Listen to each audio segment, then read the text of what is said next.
Bu kimi reydlərin də keçirilməsi AMON tərəfindən Azərbaycana qarşı bir siyasi təzyiq alətidir. Azərbaycan müstəqil siyasət aparması, cənab prezidentin regionla bağlı, həmçinin Avropa İttifaqı, Amerika ilə bağlı Azərbaycan mövqeyinin düzgün şəkildə ortaya qoyması Rusiyanı çox ciddi şəkildə narahat edir. Rusiya istənilən variantda çalışır ki, Azərbaycana təzyiq etsin. Bu təzyiqlərdə fiyasko uğrayır. Azərbaycan daima çalışıb ki, Rusiya ilə münasibətləri yaxşılaşdırsın, qarşılıqlı etimad müstəvisində əməkdaşlıq etsin. Amma biz görürük ki, Rusiya tərəfi yenə də Cənubi Qafqaza öz arxa bağçası kimi baxmaq istəyir, qonşu ölkələrlə tərəfdaş kimi yox, vassal kimi əməkdaşlıq etmək istəyir. Bu da Rusiyanın artıq beynəlxalq müstəvidə, regional müstəvidə izolyasiyasına gətirib çıxarır. Bu günlər Rusiya iqtisadiyyatını ayaqda tutan məhz miqrantlardır.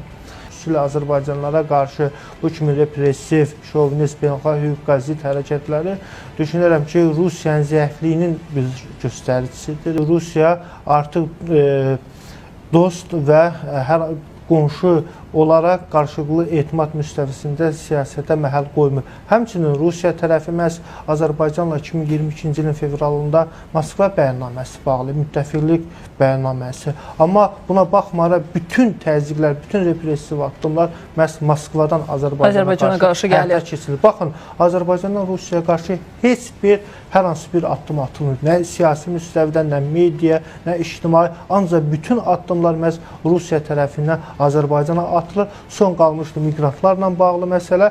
Bizim miqrantlara da qarşı çox ciddi şəkildə işgəncə, beynəlxalq hüquq-qəzet ilə Rusiyanın qanunvericiliyinə zidd olaraq vəhşi bir hərəkətli həyata keçirir. Mülki insanları qəti şəkildə öldürmək. İsrailin İrana qarşı hərbi əməliyyatlarında Rusiya vətəndaşları İran ərazisində qalmışdı. Azərbaycan onların təhlükəsiz keçidinə şərait yaratdı, onları yüksək səviyyədə qəbul etdi və onları Rusiya yola saldı.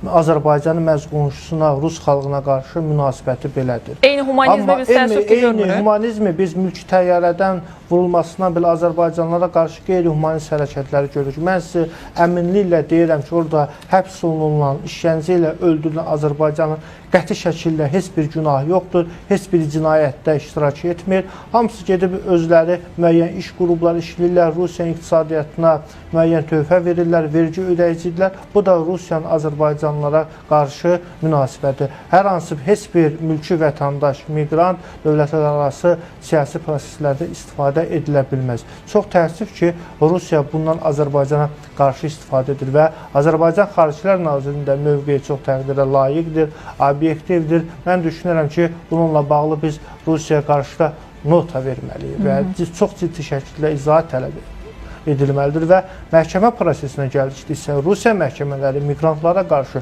Azərbaycanlılara qarşı heç vaxt ədalətli olmayıb. Rusiyada bizim səfirliyimiz, diasporamız və Azərbaycan dövləti bu məsələyə çox ciddi şəkildə müdaxilə edilsə, müəyyən qədər müsbət biz oradakı soydaşlarımızı bu Rusiyanın anti-humanist, cinayətkar bir repressiv siyasətindən xilas edə bilərik.